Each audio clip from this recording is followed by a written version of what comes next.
So before we get into the clip, I realized, oh my, I did not explain my interpretation about the playing cards that God revealed to me, which is super important, must be shared. And while the cards used were playing cards, not tarot cards, a lot of people assign similar meanings of certain tarot cards to playing cards in terms of how they're used. And I'm sure there's multiple levels of symbolism of why they were used, and I haven't analyzed why they used which cards or any of that. But ultimately, the point is to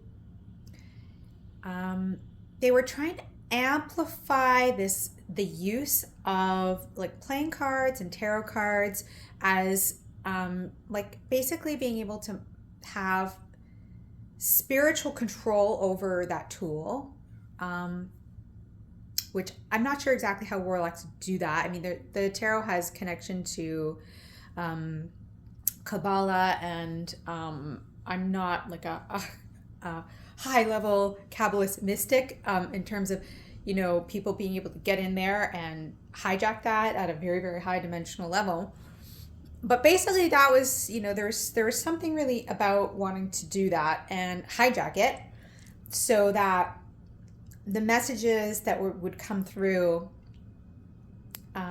the cards, whether it be playing cards or tarot, would serve to, again, this whole agenda of destroying people's self-worth and feeding their whole dark agenda. And because right now a lot of people are using tarot as a way to start getting onto like a spiritual path and to start to have like a deeper understanding of themselves on their hero's journey. I know I started there, and lately I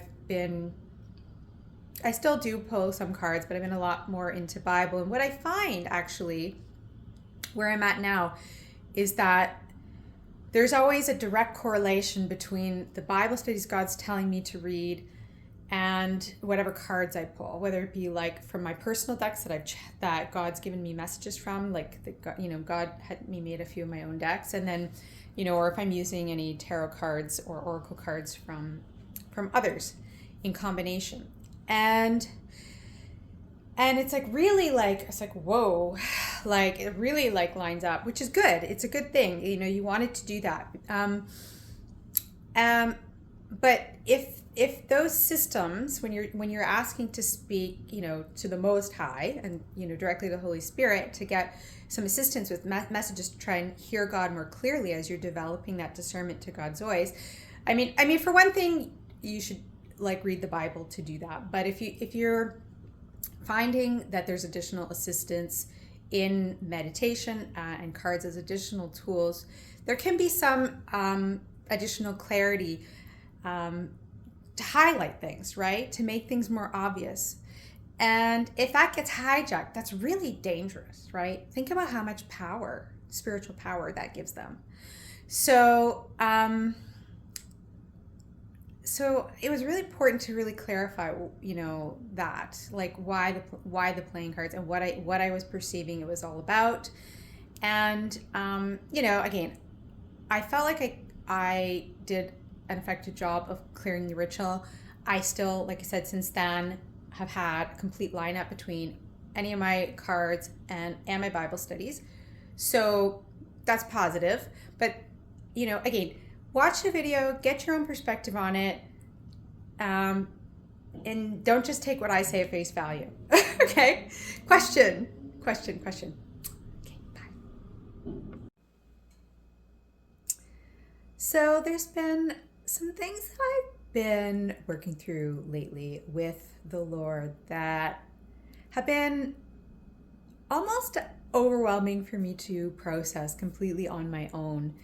And I decided I've kind of been getting like a kick from God to just have the courage to put what I have processed so far about what's been revealed to me by the Lord out there, and get some feedback, hopefully, from others about their feelings and their intuitions about what I'm tapping into, and hopefully get some support, some collaboration, and some insight into the things that the Lord is showing me. And it has a lot to do with some pretty heavy topics that, to be honest, usually fall into the realm of conspiracy theory, witchcraft, things like that. But, I just kind of have to have the courage to put it out there. So what happened was God gave me a very clear message that I needed to go clear a pagan ritual, and that this pagan ritual was set up by what ultimately God showed me was 4 very powerful warlocks. And they did this in order to siphon and sequester off solar plexus life force energy through the sacral chakra, which is how people access that energy. Okay?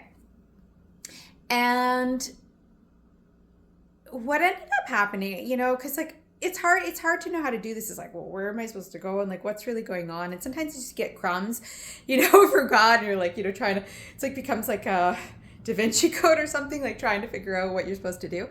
And I ended up getting guided to go to a labyrinth, which is based on the exact labyrinth pattern at the Chartres Cathedral in France, which is a 13th century cathedral and has a unique labyrinth pattern to it.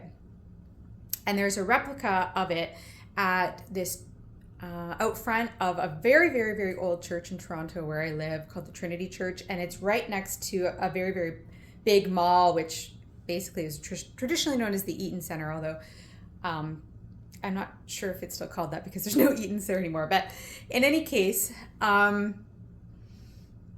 so it's really, really kind of interesting because they put this labyrinth there somehow to do with a connection to the church. There was some underground buried river there too, so there is a water access component to why they put the labyrinth there, because that's really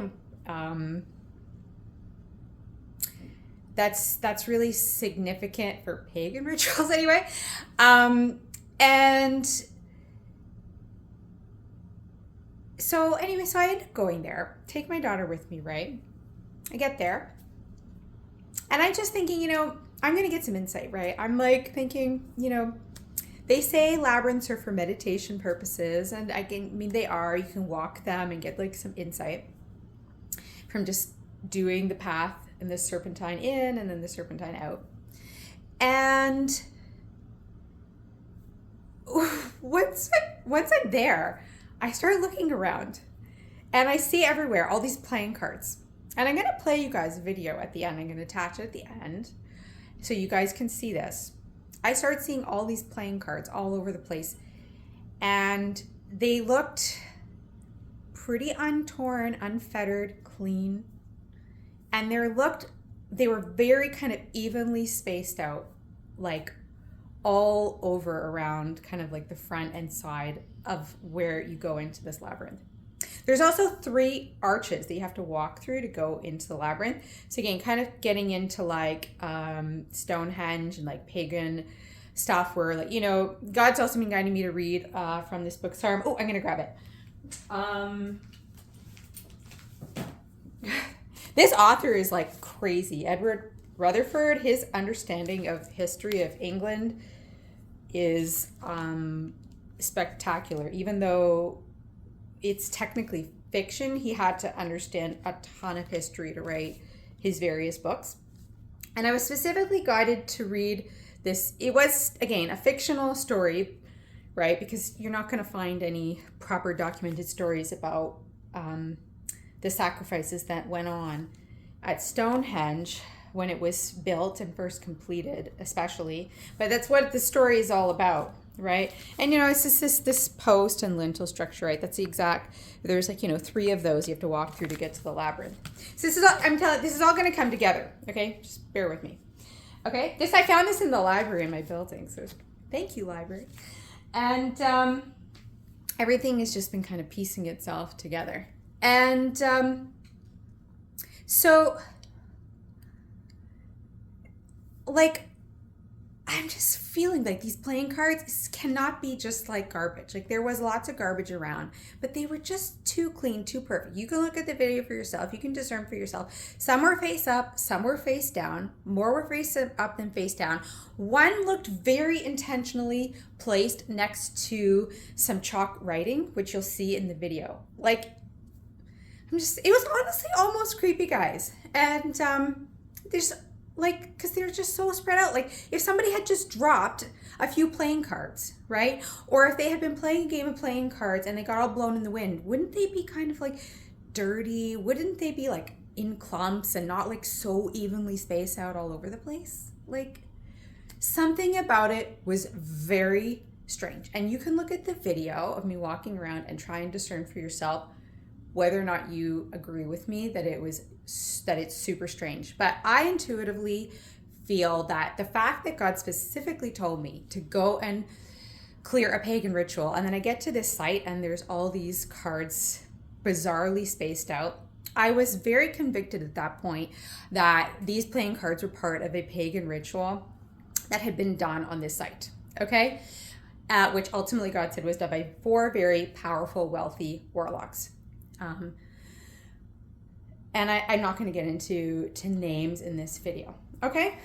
But very, very well connected, and some of them very multimillionaires and billionaires, okay? And which is part of why it's been in connections to the UN, and that's part of why it's been hard for me to talk about this openly and just have the courage to put myself out there, because it's it's sensitive to start talking about these kinds of things, right? And so anyway, I just figured something's wrong. My intuition was and usually my first intuition about something is right, because I have a pretty solid intuition, and my intuition was saying, okay, something about this has to do with timelines, right? And wanting a ritual that's trying to keep a collective of people, of humanity, or at least of people in my city, but I'm thinking it's broader than that, on a lower timeline, right? Oh my gosh, there's something else I have to grab for you guys too. I'm gonna have to pause the video and get it, because it's also relevant to the solar plexus thing I'm talking about. And it was on the labyrinth when we got there. It's this little card that says you are enough in orange. And it was very clearly speaking to sacral chakra energy and feeling relationships and feeling good enough. And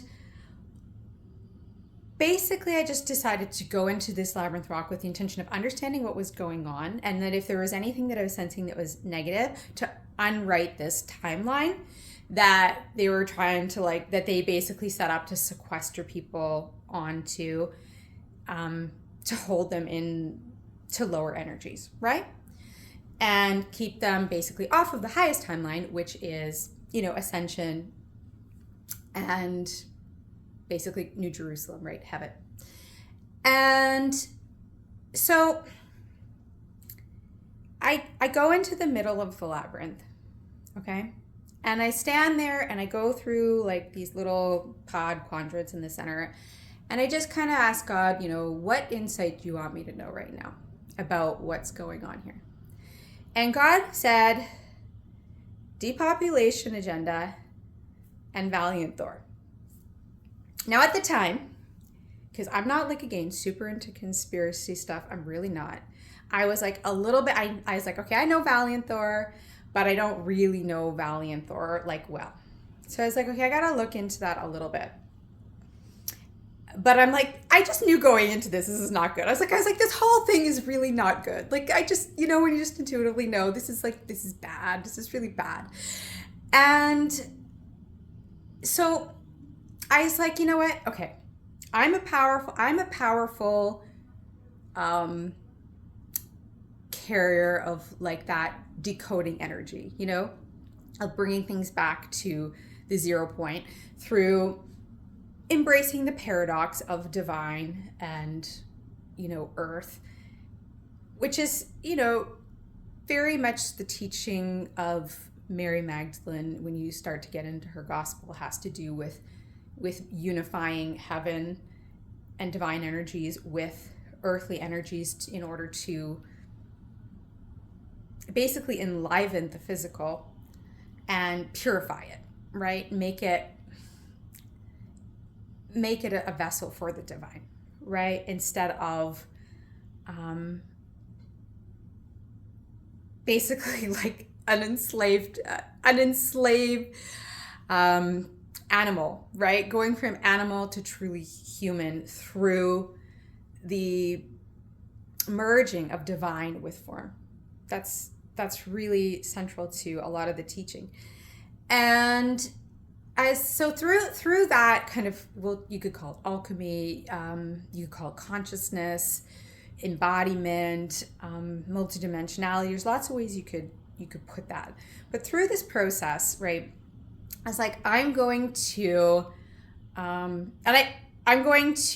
ground myself fully physical to the earth. So I walked the whole thing in bare feet on these cold stones, and my feet were frozen. Like, I was in so much pain.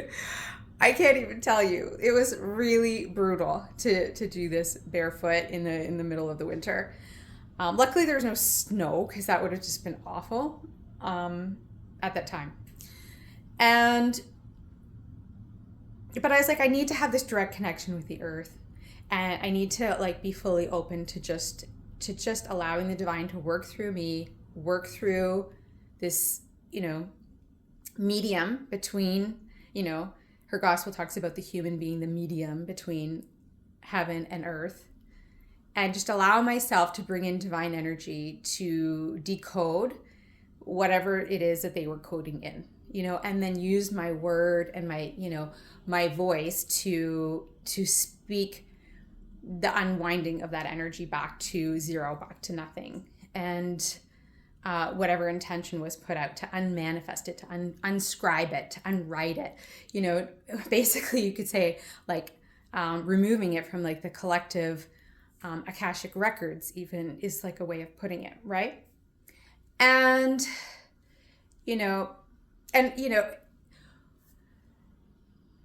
anytime you're working at a site with any kind of like a portal energy, like a labyrinth or certain sacred sites, there's going to be a more potent, and when there's water present, there's going to be a more potent energy around that. So anyway, on the way out, I leave. Okay. So I'm doing all this, and then I pick up the card of the no, you are enough. And I'm thinking, what's this really about? And it was just really clear again, first intuition, is that the main vehicle by which they want to carry out the depopulation agenda is through people essentially hating themselves, right? Destroying people's self-worth from so it sort of becomes like, instead of them killing people directly, right, like a traditional sort of Holocaust or genocide, it's like, we're going to kill people off by making them hate themselves so much that they're going to kill themselves. And I know that sounds really dark. Like, I know I realize this is dark stuff, and I'm not a dark person. I'm actually like really not. But sometimes I'm just called to really call it, like, I'm just called to really call out these things and put them out there the way that God shows them to me. And so I finish up there, and I was like, okay, I need to like clear up all these cards, throw them all out. And once I've come, finished the walk back out and warm up my feet, move my toes. And then I go home and I was like, my poor daughter, like, it's good that she was there because, we're two or more gathered. So, like, she was like my little champion to do this with me. And so I go home and I was like, okay, I need to like look up a little bit more about why the labyrinth, and why Valiant Thor, why depopulation. Okay?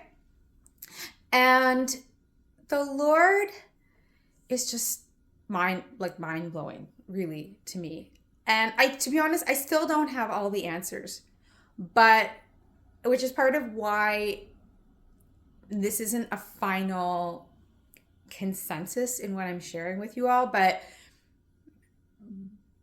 it's like I'm putting out a really important question directly from the Lord that needs to be talked about, that needs to be questioned, right? It needs to be questioned for us to be able to successfully move forward in a awakened, aware way with our ascension, right? And with our healing work with others. And so as I'm looking up labyrinths, I'm really fascinated, right? Because I'm seeing sort of paradoxes or contradictions, right?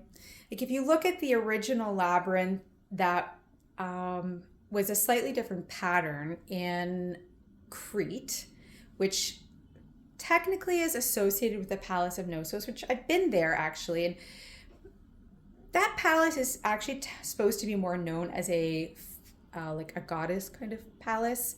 But one thing that's really fascinating about it is that it was one of the very first places to have documented like proper plumbing, like to have more advanced,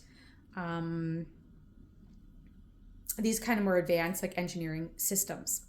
And also the frescoes on the walls of that temple were like lots of dolphins and like a lot of I don't know if you say dolphin worship, but like there was some sort of understanding that they had back then about like how intelligent dolphins are, which we now know that they are as intelligent as humans, if not like brain capacity wise more. I don't think they truly are, but like as humans, we're not right now using our brains to their fullest potential because of a lot of just like programming and mind control, which they aren't necessarily subject to the same way. So, but just getting back to this original labyrinth was located in Crete. It's associated with this temple at Knossos. But what's fascinating about it is two things. One, it was imprinted on the money, on the coin. So there's a connection to currency, right? And I did mention that the people who did this are very wealthy, that they did this ritual. And also,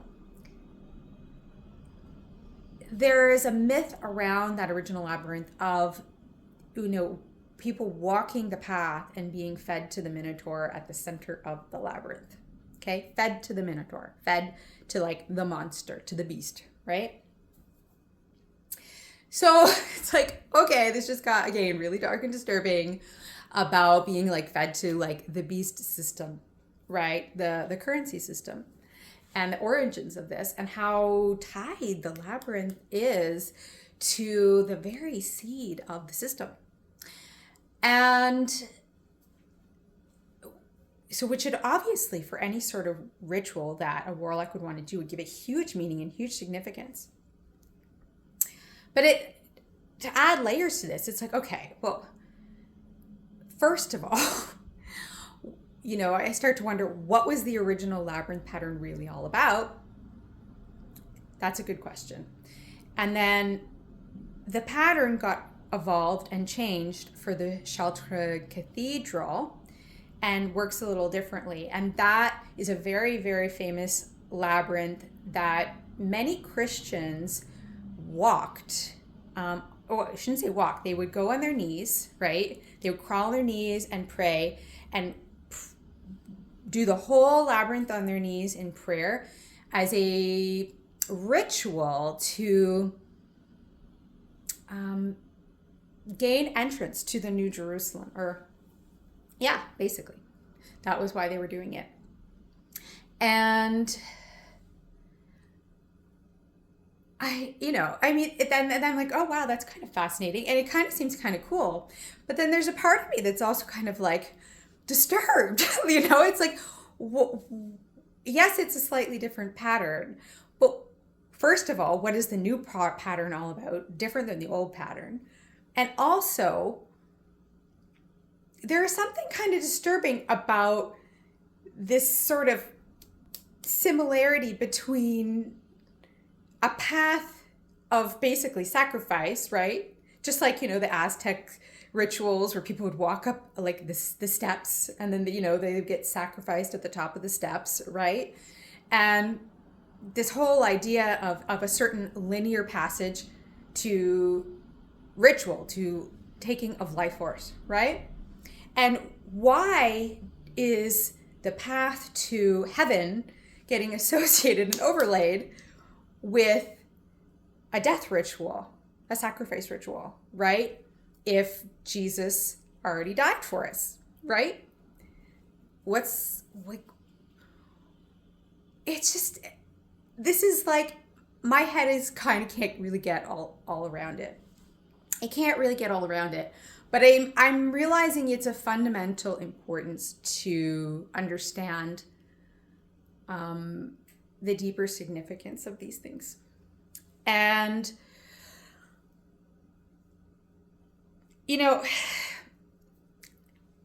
because there is a very deep game at play, right, in our world and it's all about energy. It's all about currency,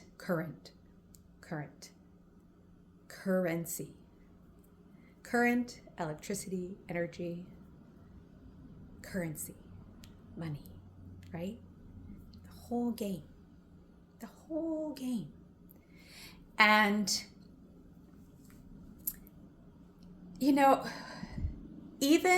and oh my God, some people might find me sacrilegious to even raise the question, but I have to put it out there, because I think it's the Orthodox version of the Bible, but I could be wrong about that. But I remember specifically hearing quite a long time ago that one of the things that Jesus cried out on the cross was Helios. And Helios is the sun. And the sun is energy, right? It's light, it's currency. And we harvest solar energy to make electricity, right? And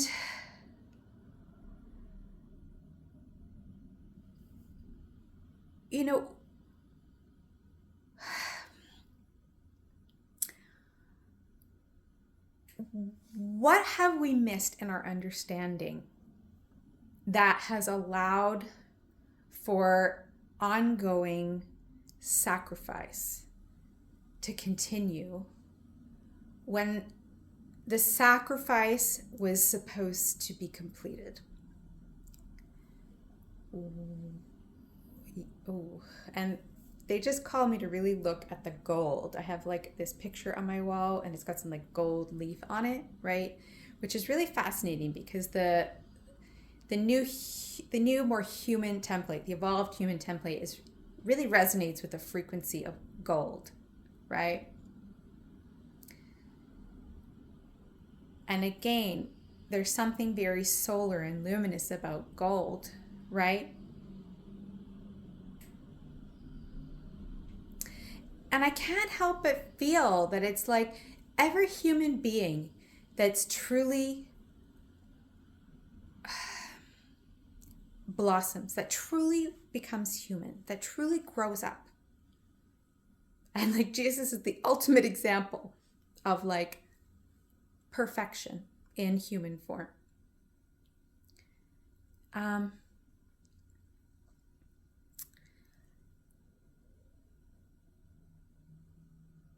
you know, where are we potentially deceiving ourselves when we don't question that potentially that the whole game is about harvesting that gold, that light.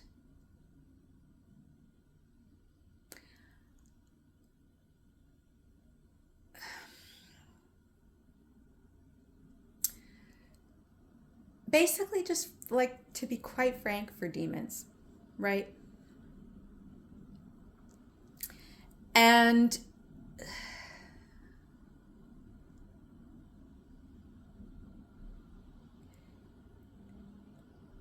you know, it's it just became very, very clear to me when I was on my way home and I stopped at the grocery store.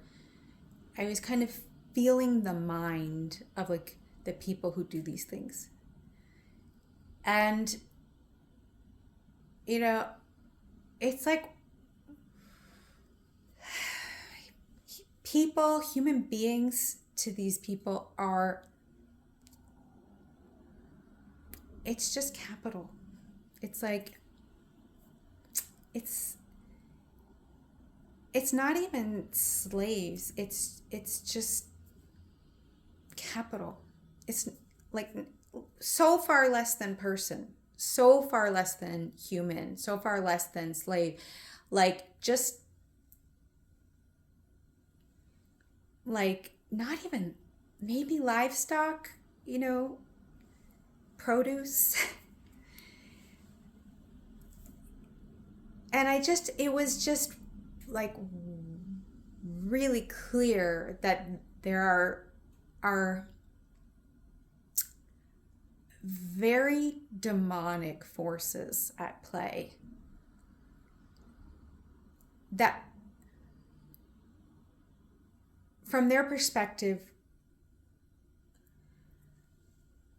we are truly just their products for their harvesting at their will, right?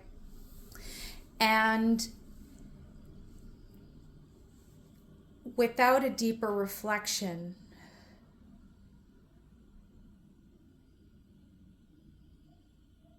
our faith can be compromised and controlled and manipulated by these demons. And I realize that this is getting very dark. But God has been speaking to me a lot through the prophets of old, like Isaiah and Ezekiel. Specifically, there's a passage about freeing the Israelites so that they're no longer getting like completely walked over, right? Like how they like walked over their backs.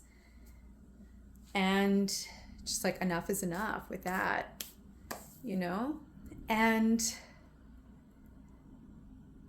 I'm sorry, like I didn't really prepare to like specifically read specific passages, because I really just needed to kind of get this out there. But there's a lot of different passages that are relevant, a lot. And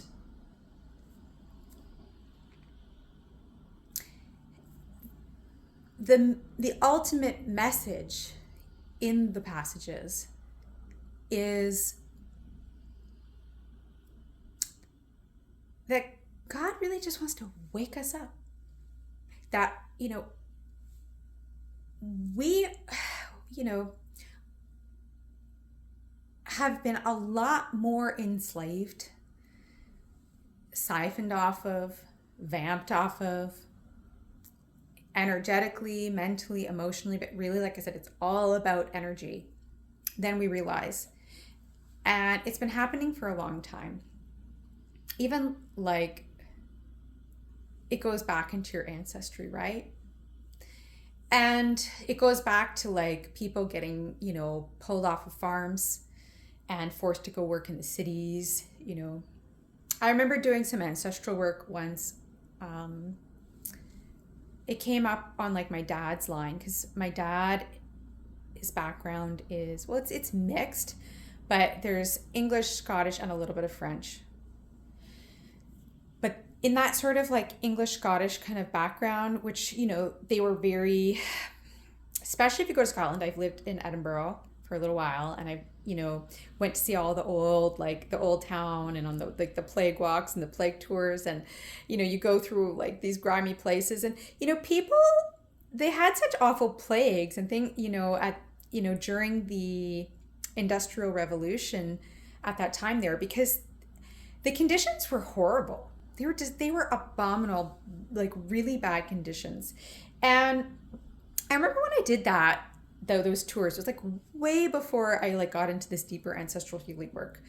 But it kind of pieced it together for me, because when I did, when these things came up a couple of times in my ancestry for my dad's family, I really got this sense of this like slave master, taskmaster energy towards these workers. And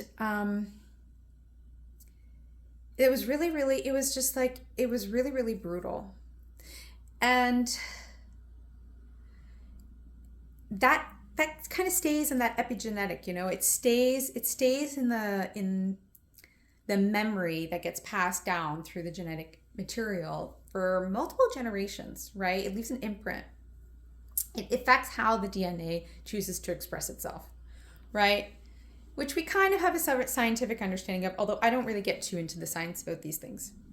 But it's there. There's some scientific understanding if you wanted to like really look into that. And the thing is that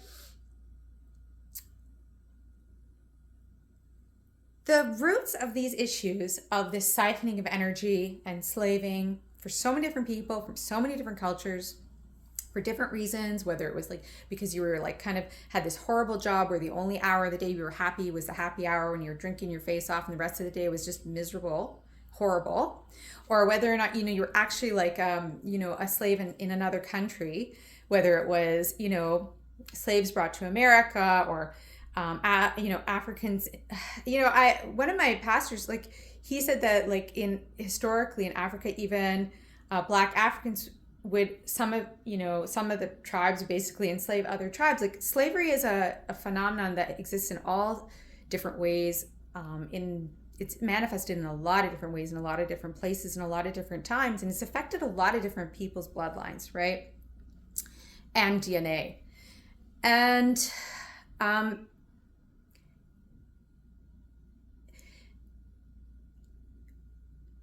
all this comes back to what I'm saying about this siphoning, in the sense that what was started, in many cases, many, many generations ago, in terms of somebody having this deep dominance and stealing, right? It's a stealing from another person, right? It's an unfair, unbalanced relationship where one person greatly benefits at the expense of another's life, freedom, joy, peace, sovereignty, right?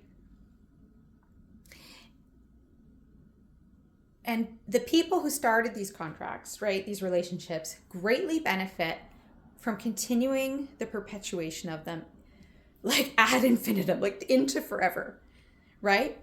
And so once a person's chips are already down, they just want to keep keeping them down, right? Forever and ever, by constantly keeping them, as being, in the lesser job under some, big CEO, or in the... that's just an example, but like always being under the thumb of somebody else, and always being, devalued in terms of worth, right? In terms of your self-worth. And, a lot of the people that I do prayers with, I know are people that have also have a lot of these challenges in their lineages that God is really wanting to work through and resolve right now, so that because it's like slavery, it's like deeply, because it's all slavery, right? It's all ultimately like slavery, energy vampirism, theft. It all needs to get cleared out. And these rituals, and specifically this ritual that was done at this labyrinth, was so intentionally to maintain the status quo and amplify it. And basically like go in for the kill, winner takes all. Now that these, so many people are already have their chips down from, multiple generations of being lowered and devalued and lowered and played with, and stolen from and then sold back to, and stolen from energetically and then have their energy sold back to them. It's just been going on for so long, and it's just like they're just in for like this big depopulation kill now. And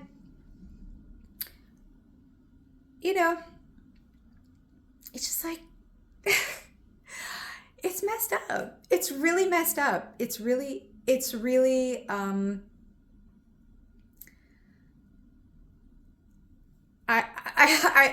hard to put the words on what God has been putting on my heart and what God's been revealing to me through all of this and all these different pieces.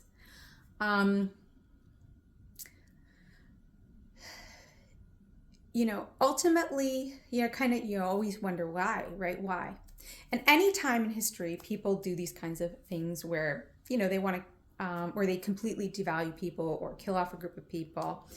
It's because they think they're better, right? They think that they have the right, they think they're superior, and they don't comprehend the value in another, right?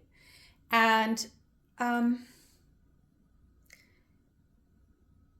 they don't honor, they kind of just see you as like, well, you're just like this savage, you're this wild savage, right? Like, you don't have the potential to really become super like evolved and like illumined like we are, right? Like you're not capable, sorry.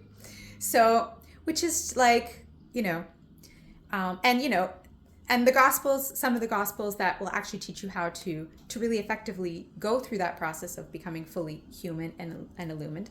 Like Mary Magdalene's Gospel, we're just going to take that out of the Bible and take that away from you and, see ya. And it's just like, it's just not okay. Like, it's not okay. None of it is okay. And we just have to keep investigating. I'm not going to stand here and say that 100% for sure everything I'm saying is spot on right. But a lot of it is getting to the heart of the heart of the darkness that we have to be willing to look in the eye in order to liberate ourselves, especially for women, like liberate our wombs, liberate our sacral chakras, liberate our creativity, and regain our power, because some of us, this has been going on so long in our genetics that if you knew how much was stolen in your original power and your ability to connect to God and the cosmos and a much broader consciousness, and have a level of just peace, like natural peace, that's just very much a birthright, not something you have to like work so hard to heal, to earn, as this big long ordeal. That's just supposed to be yours. That's all been tampered with. It's all been trampled on, and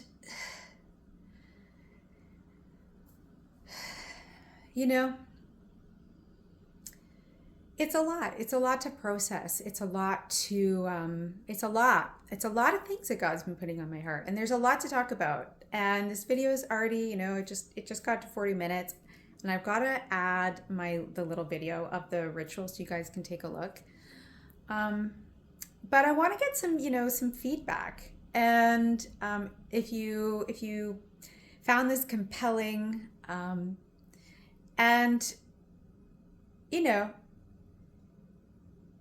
I realize that like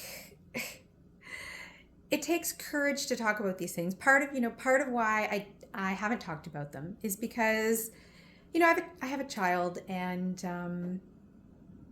I've been kind of protective, and I've been protective of myself, protective of her, but it's just like at this point now, God's just like, no, like, you just can't like do that anymore. Like, God put all this stuff on my heart for a reason, and if I don't put it out there, then I'm doing a disservice to others and to myself. So, and it's kind of raw, like I think that was another thing. It's just like I was like, I don't have the really the time or the help or the assistance to like really put this together the way I really wanted to put it together. But I finally just like, you know what? Like, so then it's just going to be raw. If I don't have the help, I'm just going to put it out there. So that's what I'm doing. And I hope that this, spoke to a part of yourself that questions and is curious. As humans, we need to become more curious. Especially children need to learn to become more curious and, curious about the question, especially about potential threats, and enemies, right? As adults. And for children, curiosity is really meant to explore the beauty of life and develop a foundation for creativity and innovation. And we really all need to get into the questions this year. It's also like 2023 ends in a 3, and I feel like 3 is a number of creativity and collaboration, and I just feel like it's also the number of the Trinity. And so, I feel like I just like meant to put this out there because it's meant to like awaken 9/11 on my clock. It's meant to be a little bit of a tower moment, and to draw collaboration, into the questions. So I'm sending you all my love. I hope you enjoy the little video, and we'll get more into this and related topics really soon. And please like the video, please subscribe to my channel, and I'm sending you so much love. Take care.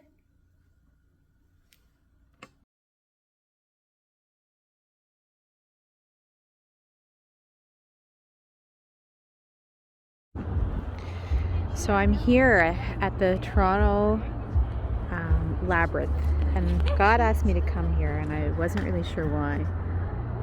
And there are playing cards spread out all over the ground, and I am convinced that this was part of a pagan ritual that was completed recently